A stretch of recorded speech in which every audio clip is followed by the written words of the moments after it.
todo mundo encontrou, eu quero ler com vocês. A gente vai ler o capítulo inteiro. Então vai ser uma leitura um pouco longa.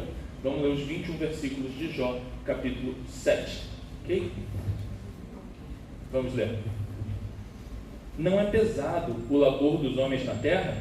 Seus dias são como os de um assalariado, como um escravo que anseia pelas sombras do entardecer, ou como o assalariado que espera ansioso pelo pagamento.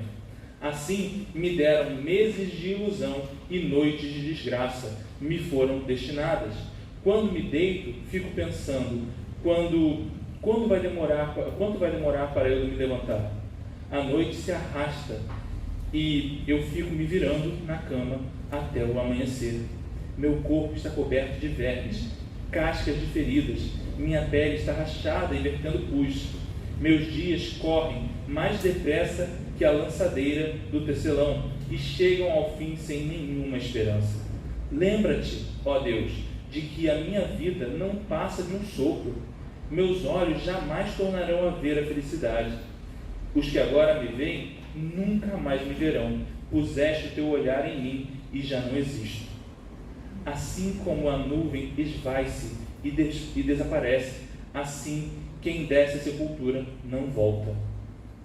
Nunca mais voltará ao seu lugar, a sua habitação não mais o conhecerá.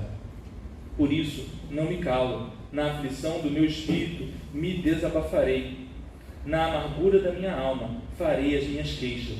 Sou eu o mar ou o monstro das profundezas para que me ponha sob guarda? Quando penso que a minha cama me consolará e que o meu leito aliviará a minha queixa, mesmo aí me assustas com sonhos e me aterrorizas com visões. Prefiro ser estrangulado e morrer do que sofrer assim. Sinto desprezo da minha vida, não vou viver para sempre. Deixa-me, pois os meus dias não têm sentido. Que é o homem para que lhe deis importância e atenção, para que examines a cada manhã e o proves a cada instante? Nunca desviarás de mim o teu olhar? Nunca me deixarás a sós, nem por um instante? Se pequei, que mal te causei? Ó tu que vigias os homens, por que me tornaste teu alvo? Por acaso tornei-me um fardo para ti? Por que não perdoas as minhas ofensas e não apagas os meus pecados? Pois logo me deitarei no pó. Tu me procurarás, mas eu já não existirei. Vamos orar? Senhor Jesus, obrigado porque a sua palavra nos revela o seu amor. Porque a sua palavra nos mostra uma razão pela qual ter esperança, pela qual sempre esperar em ti. Ah, Senhor, mesmo nos piores dias de Jó, nós vemos e veremos que ainda há algo o que esperar. Ainda sabe-se que há um Deus e Ele olha por nós. Ele não deixou de olhar-nos. Por favor, Senhor, abençoa-nos e ajuda a ser consolados pelo Teu Espírito Santo, como o Senhor, eu sei, consolou Jó. Vem sobre nós, em nome de Jesus. Amém. Amém. Bom, irmãos, a gente, como eu falei, então, a gente tem falado sobre Jó nos comentários desde o domingo passado, e agora tem a oportunidade de falar um pouco sobre o livro de Jó aqui no sermão. E eu queria fazer uma coisa que eu geralmente não faço, comentar o título desse sermão. Eu chamei esse sermão de O Início de uma Nova Esperança em Cristo, né? E logo depois, na verdade, eu escrevi esse título e depois é que eu percebi que aqueles que gostam de Star Wars vão notar, está no meio aí um pedaço do título do primeiro filme a ser lançado de Star Wars, né, o episódio 4, Star Wars, Uma Nova Esperança, né? E é engraçado esse termo, uma nova esperança, porque a gente precisa pensar o que significa ter uma esperança para quem está ali no filme de Star Wars. Bom, a ideia ali é que eles esperam que o mal seja vencido. Houve um problema, o mal de alguma maneira venceu, mas ainda assim espera-se que de alguma maneira o mal seja derrotado. E na prática não é essa a esperança de todo mundo. De diferentes maneiras o mal aparece. O mal aparece na forma de uma doença. E isso muito nos incomoda quando a doença nos atinge. O mal aparece na forma de uma perda, seja material, seja de uma pessoa. O mal aparece na forma de incontáveis sofrimentos que nós passamos ao longo da vida. E o que é então ter uma esperança? Ter esperança é esperar que o mal seja derrotado, que de alguma maneira o mal seja vencido, que o mal passe, que ele não seja capaz de ser vitorioso. E o interessante é que, ao ler esse texto, a gente percebe que a esperança precisa ser renovada. A imagem que a gente tem aqui em Jó é de um homem sem esperança. Vou comentar um pouco mais isso. Nós já vimos isso no versículo 6. Ele disse exatamente isso. Eu não tenho mais esperança. Não há mais esperança no meu coração. É o que Jó coloca para nós ali. E a gente precisa pensar, a esperança precisa ser renovada por quê? Porque ela nos ajuda a prosseguir. Ora, se nós não acreditarmos que há algo, uma razão pela qual continuar andando, por que andaríamos? Nós andamos porque acreditamos que vale a pena andar. Então é necessário ter esperança. Mas e nos dias em que a esperança se esvai, em que a esperança acaba? Ela precisa ser renovada. De alguma maneira precisamos encontrar uma resposta. Mas, de onde virá tal esperança? Bom, essa é a parte mais simples para se pensar aqui hoje. De onde vem a esperança? Mas também a maior das maravilhas. De onde vem a esperança? A esperança do crente vem de Cristo. Vem do fato de que ele sabe que, no princípio, Deus criou todas as coisas. E em dado momento, os nossos primeiros pais tomaram uma decisão. Eles decidiram que valia a pena desobedecer a Deus. E no momento em que eles desobedeceram a Deus, colocaram o pecado para toda a humanidade, de maneira que todos nós somos pecadores. E nada nos impedirá de pecar. A não ser que Deus, em seu infinito amor, venha e nos visite e arranque de nós essa vontade contumaz de pecar. E foi o que ele fez. Ele então veio sobre nós para que nós fôssemos libertos do pecado. Cristo tomou sobre si todo o fardo do nosso pecado e morreu em pagamento pelos nossos pecados. E ele ressuscitou.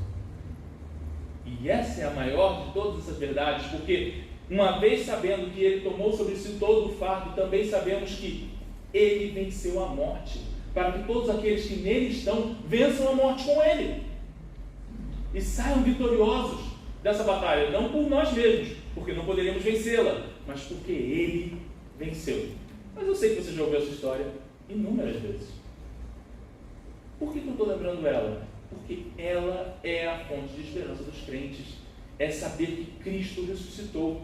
Não é à toa que o apóstolo Paulo nos diz em 1 Coríntios 15, verso 14: se Cristo não ressuscitou, é inútil a nossa pregação, como também é inútil a fé que vocês têm. É porque Cristo ressuscitou que nós temos a possibilidade de ter esperança. E aí a gente já tem que fazer uma nova pergunta. Diante dessa verdade, por que nós perdemos a esperança? Se cremos de coração que Cristo ressuscitou, por que de vez em quando nós sentimos que não temos esperança? Nós não queremos continuar andando. Porque muitas são as nossas dores nesse mundo. Muitos são os nossos problemas. Nós enfrentamos situações realmente difíceis e torna-se complicado dizer: prosseguirei, eu andarei, porque nós estamos sentindo dor. Ora, quem está sentindo forte dor, quem está passando mal e quer andar? Quem passa mal geralmente quer deitar, quer sentar. Dificilmente quer andar. Mas no exemplo que eu estou dando aqui, a ideia é: nós precisamos ter uma razão pela qual continuar dando passos à frente. Então a questão para nós é: quando a dor vem e nos aperta, é fácil esquecer completamente qualquer razão pela qual ter esperança. O mesmo apóstolo Paulo nos ensina algo fabuloso em Romanos 8, verso 17. Ele nos diz: se somos filhos, então somos herdeiros, herdeiros de Deus e co-herdeiros com Cristo, se de fato participamos dos seus sofrimentos, para que também participemos da sua glória. A mensagem é clara. Uma vez que Cristo se entregou por nós, nós nos juntando a Ele, seremos então participantes dos seus sofrimentos e sofreremos. Certamente sofreremos nesse mundo. Mas uma vez participantes dos seus sofrimentos, também estamos certos de que participaremos com Ele na sua glória. Cristo foi glorificado ao ressuscitar e nós um dia seremos glorificados com Ele. Todo aquele que é lavado e remido pelo sangue de Jesus Cristo vencerá com Ele. Amém. Essa é a resposta. Mas por que eu estou falando tudo isso sobre Jó? Então vamos conversar um pouco sobre o que é Jó, qual é a história de Jó e por que eu quero discutir um pouco a esperança nesse texto que talvez você tenha achado não tão esperançoso assim. Mas como eu disse para você, é o começo.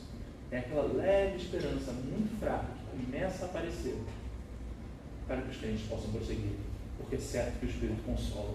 E aqui então eu começo a falar um pouco sobre Jó. Bom, o que a gente sabe sobre Jó? A gente não sabe quem é o autor.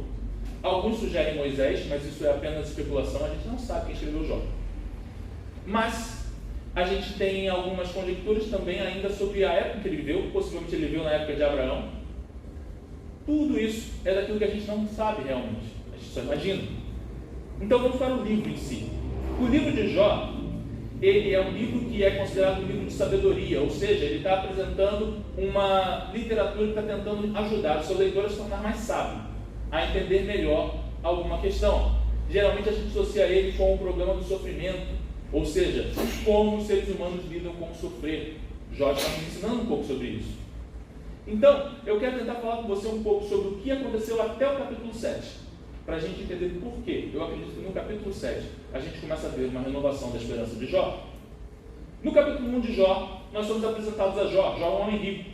Jó tinha muito dinheiro e muitos bens, e por essa razão podia se sentir razoavelmente confortável. Mas isso não fazia com que ele não fosse crente de alguma maneira. A princípio, Jó adorava a Deus, ou pelo menos o texto nos dá a entender que ele de fato tinha um coração voltado para o Senhor.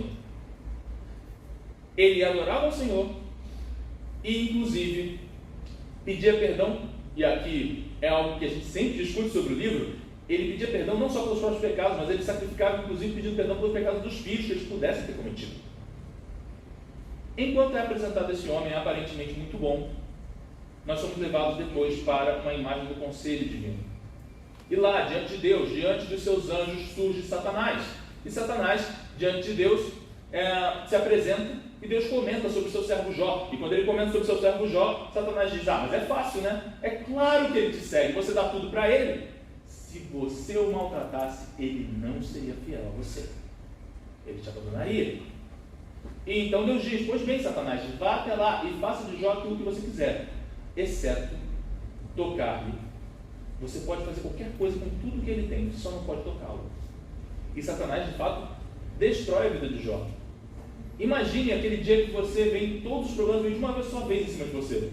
Vem esse, vem aquele, vem o outro, todos os problemas aparecem. De repente, todas as fontes de riqueza de Jó vão se secando de uma vez só. Ele perde tudo. Mas ele não só perde tudo, seus filhos morrem. Ele tinha 10 filhos e os 10 morrem no mesmo acidente. Como esse homem fica de pé depois disso? Mas nós sabemos que ele fica. Ele ainda assim diz: bendito seja o nome do Senhor. E depois dele dizer isso, a gente então tem Satanás mais uma vez diante de Deus. E Satanás então diz: mas ele está assim porque você não deixou eu tocar nele. Se ele sentisse dor, com toda certeza ele te negaria, ele amaldiçoaria o seu nome. Pois bem, Satanás, então você pode tocar nele, mas não lhe tire a vida, diz o Senhor. E então Jó é atacado por inúmeras feridas em sua carne, é o que a gente muitas vezes lê chamar-se tumores. De alguma maneira ele estava cheio de feridas, devia ser algo mal cheiroso pela descrição que ele dá depois no livro. Algo que devia ser incômodo para quem via ele, provavelmente não dava a ele nem força para se mexer muito. Então nós somos apresentados a essa imagem de um homem completamente cheio de feridas, com dor. E quando a gente vê essa imagem de Jó, aí a gente é informado de que ele ainda não amaldiçoou o nome do Senhor. E ele é visitado por 3 amigos a princípio. E esses 3 amigos então ficam em silêncio com ele por algum tempo, até que finalmente inicia-se um diálogo. No capítulo 3 de Jó, isso foi tudo só 1 e 2, tá? No capítulo 3 de Jó, Jó amaldiçoou o dia do seu nascimento, ou seja, ele vai entender que ele queria não existir. Eu queria nunca ter existido, porque eu estou sofrendo muito. No capítulo 4 de Jó, então, ele faz, um dos 3 amigos decide responder a Jó e dizer que ele está errado. E assim também continua no capítulo 5. No capítulo 6, Jó tenta responder a ele faz. E aí chegamos ao 7. E o 7 tem algumas características próprias, que é do que eu quero falar com vocês. Primeiro, a gente vê no início do capítulo 7 que Jó está dizendo para nós que ele não tem mais esperança. Olha as comparações que ele faz. Ele diz que ele se esforça como uma pessoa que trabalha de sol a sol todo dia, aguardando para receber o seu salário. E quando ele recebe o salário não é o que era devido. Por quê? Porque ele entende que agiu de maneira correta, que ele não fez nada de errado, e ainda assim ele está sofrendo. Ele está perguntando por quê? Por que eu me esforço tanto e eu não recebo o que se merece pelo seu esforço? Não só isso, ele questiona o seu tratamento ser tão ruim, e ele diz, eu não mereço isso. Mas ele prossegue, ele fala sobre as suas feridas, e ele diz o quanto elas são nojentas, tanto para ele quanto para as pessoas que estão olhando para ele. Não só isso, ele por 2 vezes faz menção à ideia de cama, no momento de dormir. Na primeira ele diz para nós que ele foi se mexendo na cama, não conseguindo dormir. Todos nós, eu acredito, podemos já ter passado por algum momento em que a gente se sentia tão preocupado com alguma coisa, que a gente deitava na cama, mas o sono não vinha. Mas não é só isso, ele diz para nós que há noites em que ele dorme, e achando que ao dormir ele pelo menos vai ter alguma paz, e quando ele dorme ele tem pesadelos. Que situação difícil esse homem vivia. E então ele nos conta finalmente no verso 6, eu não tenho esperança. É possível não ter mais esperança. Eu lembro de uma cena que muito me marcou. Alguns irmãos já me ouviram contar isso. Eu por algum tempo participei de um grupo de teatro. Eu não era um ator muito bom não, mas eu acompanhava pessoas que eram até atores muito bons. E tinha uma menina que ela me encantou uma vez, não numa peça, mas num exercício que a gente estava fazendo. Era um exercício simples, a ideia era você aumentar um sentimento. Então você dizia para a pessoa alegria, e a pessoa tinha que sorrir, né? Mas ela tinha que continuar mantendo ali a interpretação. Então em dado momento você dizia aumenta, e ela tinha que fazer com que eu acreditasse que de alguma maneira a alegria dela aumentou. Um dia eu disse raiva, tinha 4 lá fazendo. E essa menina já começou ela era meio histriônica, ela já começou furiosa na primeira. E aí ela começou bem zangada e tal, aumenta. E ela ficou muito zangada. Eu olhava para ela, meu Deus, essa moça está pronta para atacar alguém. Aumenta. E aí parecia mesmo, olha, daqui para frente ela só pode bater em alguém. E eu pensei, melhor parar. Eu disse, não, eu quero ver o que ela vai fazer. Se eu pedir para aumentar de novo, eu disse, aumenta. E então, não tinha mais para onde crescer. Ela tinha que atacar alguém, bater numa pessoa para crescer dali. E então ela se jogou no chão e caiu agarrando as próprias pernas. Sabe quando a raiva é grande e você não pode fazer nada? Não existe nada que você possa fazer contra aquele que te causou problema. Ela se sentou no chão e agarrou as próprias pernas, e dava para ver que mais um pouco ela ia sair arranhando os próprios pés. Às vezes a raiva é muito grande, às vezes a dor é muito grande, às vezes você não faz ideia de como resolver o problema. Você só pode sentar no chão e agarrar os próprios pés. E ela simplesmente o que a gente vê aqui é que Jó está sofrendo, e não tem um jeito dele fazer parar de sofrer. Ele só sente dor. E é fácil então a gente perceber a ideia de perder a esperança. Eventualmente isso acontece mesmo. Eventualmente não existe como a gente ver uma saída para uma determinada situação. E é fácil então considerar que o que eu vou fazer daqui para frente? O que eu posso fazer para consertar a minha situação? Eu não tenho esperança, disse Jó. Mas o Espírito Santo de Deus habita nos crentes. E ele visita os seus escolhidos. E quando ele visita, ele traz consolação. E ainda que Jó nos diga, não tenho mais esperança, a gente tem que prestar muita atenção para o que vem logo depois do verso 6. Se no verso 6 ele nos diz, não tenho mais esperança, no verso 7 ele nos diz, lembra-te, ó Senhor. Quando a esperança de Jó, de fato, ele sente como se ela estivesse findada, é o momento em que ele tem que olhar para si e dizer, lembra-te, Senhor. Jó chama por Deus. Agora nós sabemos que se no capítulo 6 ele estava tentando responder àquele amigo que falou para ele que o sofrimento dele era culpa dos seus pecados, agora por outro lado, ele já não quer mais falar com o Elifaz. A conversa não é com o Elifaz está ali, na frente dele, mas ele não está falando com o Elifaz, ele está falando com Deus. Lembra-te, Senhor. Ele chama por Deus. Deus, ouve-nos. E talvez o momento em que a gente vai atingir maior sabedoria na nossa vida é quando a gente perceber que a gente não precisa ficar discutindo tanto com os homens. Existe um pastor chamado Eugene Peterson. Ele fala sobre Ele fala sobre Jeremias, na verdade, em um dos seus livros, e eu acho maravilhosa essa frase dele. Ele diz: os homens os santos discutem com Deus, os ímpios discutem entre si. Para os cristãos, existe sempre a possibilidade de falar com Deus. Amém. Você não precisa falar dos seus problemas apenas com os homens, mas muito mais poderoso do que isso, nós podemos apresentar as nossas queixas, as nossas tristezas a Deus, e Ele ouve. E Deus é muito melhor ouvinte do que qualquer homem, não pelo que você não deva compartilhar o seu sofrimento com alguém da sua confiança, mas na ideia de que Deus é aquele que mais merece confiança e é aquele para quem nós sempre devemos levar as nossas queixas e os nossos sofrimentos. Jó, inclusive, é muito forte.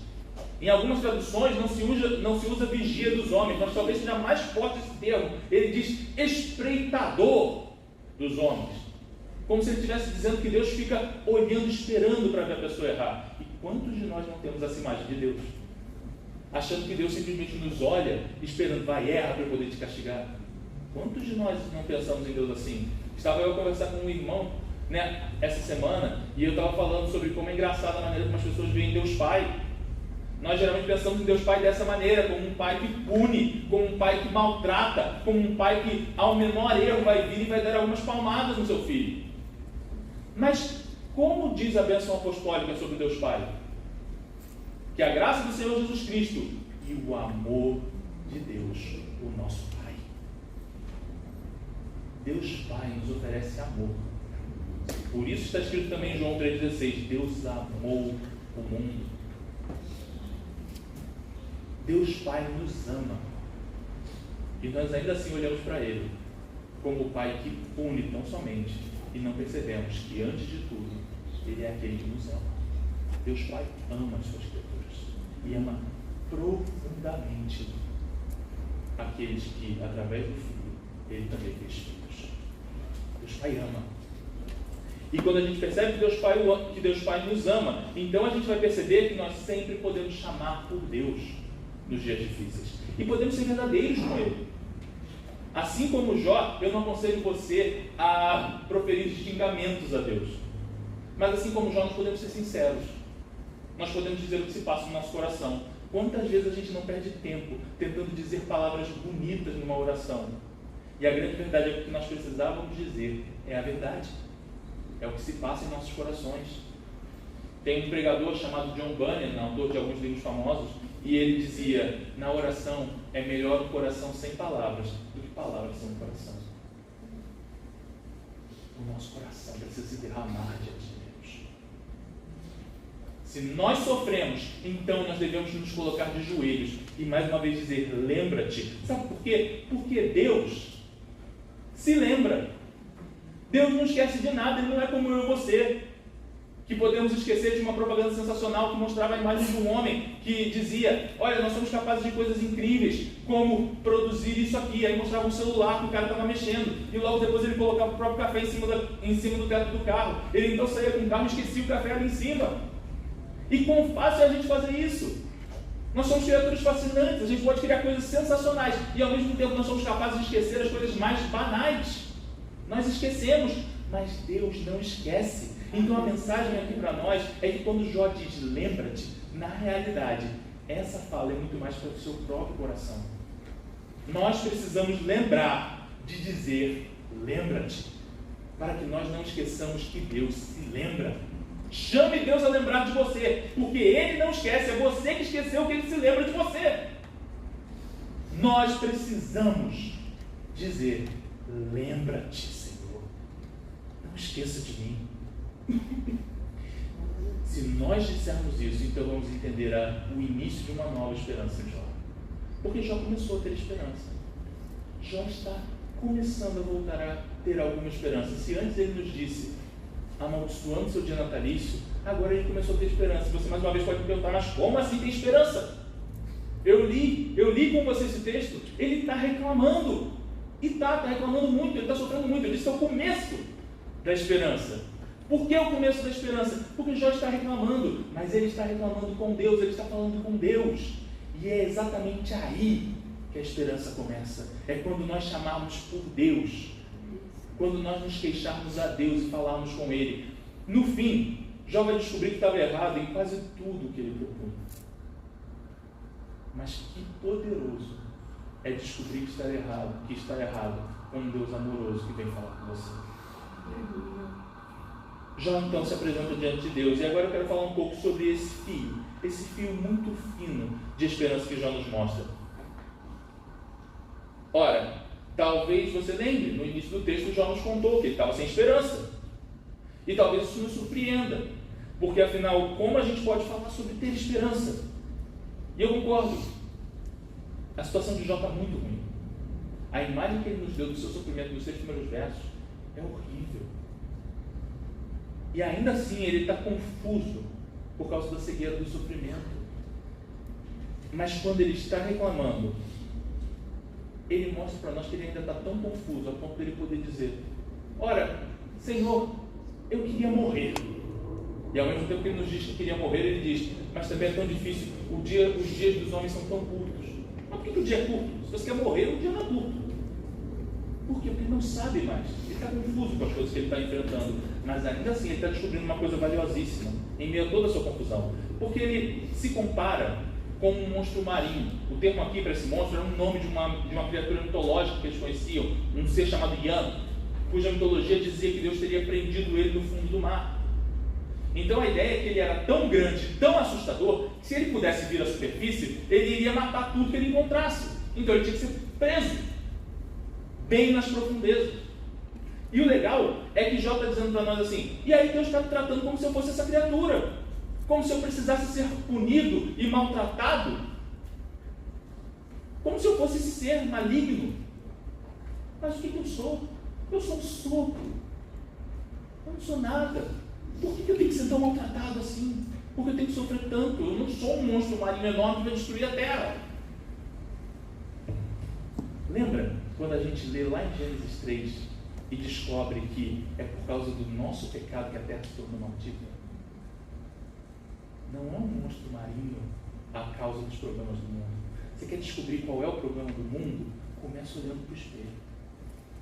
O problema do mundo começa no fato de que nós somos pecadores. E o nosso pecado é terrível e destrói esse mundo. Tem destruído e destruirá esse mundo. Mas mais do que isso, Deus é santo e se importa com o pecado. E há de punir os pecadores. E é por isso que Jó, então ele clama: será que você não poderia olhar para lá um pouquinho? Será que você não poderia parar de me ver? E é engraçado porque então ele pega um dos textos mais bonitos dos Salmos, lá no Salmo 8, quando ele nos diz: que é o homem para que dele te lembres? Mas o Senhor se lembra de nós. Mas ele fala aqui esse mesmo termo, não com alegria, mas com tristeza. Que é o homem para você ficar olhando para mim? Por que você tem que me ver? Por que você tem que me punir? Eu sou tão pequeno. O que é o homem para que você me veja? Mas quando ele diz isso, ele está lembrando de uma verdade, não está? O Senhor nos vê. De fato, o que é o homem para ser visto por Deus? Mas o Senhor o vê. E então Jó completa seu pedido dizendo: ah, como eu queria que o meu pecado fosse escondido, que de alguma maneira você não pudesse mais ver o meu pecado, que de alguma maneira você não me punisse mais pelo meu pecado. Lembre-se, Jó viveu muito antes de Cristo, mas ele está dizendo isso para que nós percebamos que o Espírito Santo já revela ao seu coração a grande força do consolo que Deus tem a nos oferecer. E qual é a força do consolo que Deus tem a nos oferecer? Essa promessa, porque viria aquele que tiraria de nós todo o nosso pecado, o nosso Redentor que vive e que ressuscitou dos mortos. Essa é a resposta de Jó. Esse é o começo da esperança. É o começo do renovar da esperança. É quando Jó finalmente olha para si e descobre: Deus me vê. E Ele vai desfazer toda a força que o pecado teve para destruir a minha vida. Você quer começar a encontrar de novo a esperança? Então olhe para Deus. Olhe para Cristo e descubra nele aquele que nos tapa diante de Deus, para que os nossos pecados não precisem mais ser punidos sobre nós. Eu me recordo, e aqui já caminhando para o final, de algo que vi também essa semana, sobre uma irmã que teve um filho há cerca de 1 mês. E essa criança nasceu com muitos problemas. E está sendo uma luta para mantê-la viva no hospital. E eu achei engraçado porque essa irmã conta que ela decidiu ler o livro de Jó. Me lembrou muito uma outra história de uma irmã que também disse. Ela descobriu que uma amiga estava com depressão e chamou essa amiga para ler o livro de Jó com ela. Só que ela não sabia o que estava fazendo. Porque ela achava que o livro de Jó seria um livro bonitinho, traria algum tipo de mensagem bela, de salvação. E ela não conseguiu ver isso quando leu com essa amiga. Essa outra irmã, por outro lado, estava passando por um sofrimento muito grande também. E ao estudar o livro de Jó, ela começou a perceber que o que realmente Jó está nos chamando a fazer é: se ponham de joelhos e lembre-se quem Cristo é. Ele é a razão pela qual teremos esperança, mesmo quando todas as outras nossas fontes de esperança morrerem. Confie em Cristo até o fim. Eu encerro com a recordação de uma frase que sempre achei maravilhosa, de um pastor chamado Jonathan Edwards.